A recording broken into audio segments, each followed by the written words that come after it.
நம்ம சிம்பிளிஃபிகேஷன்ல இந்த மாதிரி சம் அடிக்கடி பார்த்துருப்போம். ரூட் ஆஃப் 4 ரூட் ஆஃப் 4 இந்த மாதிரி ஏதோ ஒரு நம்பர் 5ஓ 2ஓ 3ஓ கொடுத்துட்டு லாஸ்ட்ல வந்து இன்ஃபினிட்டி அப்படிங்க வந்து கொடுத்துருப்பாங்க.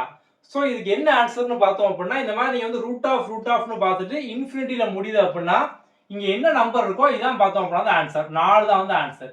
ஏன் அப்படின்னா இப்போ வந்து நமக்கு இன்ஃபினிட்டி அப்படின்னா என்னது முடிவே இல்லாத ஒரு நம்பர். ஸோ முடிவே இல்லை அப்படின்னா ஒரு நம்பர் யாருக்குமே தெரியாது அப்படிதானா.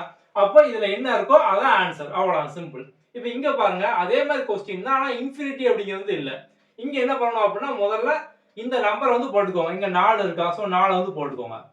அடுத்தது பார்த்தோம் அப்படின்னா வந்து நம்ம 2 தான் எப்போதுமே நீங்க வந்து எடுக்கணும். இந்த 2 என்ன பண்ணணும் அப்படின்னா இங்க வந்து எத்தனை நம்பர் இருக்கு நமக்கு 1 2 3 நம்பர் வந்து இருக்கு. ஸோ அப்ப நீங்க இங்க 2 இன்டூ 2 இன்டூ 2 அப்படின்னு போடணும். ஓகே, அப்ப 2 இன்டூ 2 இன்டூ 2 அப்படிங்கிறது பார்த்தோம் அப்படின்னா வந்து 8 அப்படிதானா. அப்போ இங்க நம்ம வந்து கீழே பவர்ல கீழே 8 போட்டுட்டு மேல இதை விட ஒரு நம்பர் கம்மியா போடணும். அவ்வளவுதான் சிம்பிள். இதான் பார்த்தோம் அப்படின்னா வந்து ஆன்சர், அவ்வளவுதான். இப்போ இங்க சப்போஸ் வந்து இங்க இன்னொரு 4 இருக்குன்னு வச்சுக்கோங்க எக்ஸாம்பிளுக்கு. அப்ப நீங்க வந்து இங்க வந்து இன்னொரு இன்டூ 2 வந்து போடுவீங்க. ஸோ கீழே வந்து இந்த வேல்யூ போட்டுட்டு மேல அதுல வந்து 1 கழிச்சு போடுவீங்க. அவ்வளவுதான் சிம்பிள். இன்ஃபினிட்டி வந்தா அதான் ஆன்சர். இன்ஃபினிட்டி வரலைன்னா இந்த மெத்தடு. இந்த நம்பர் அப்படியே போட்டுட்டு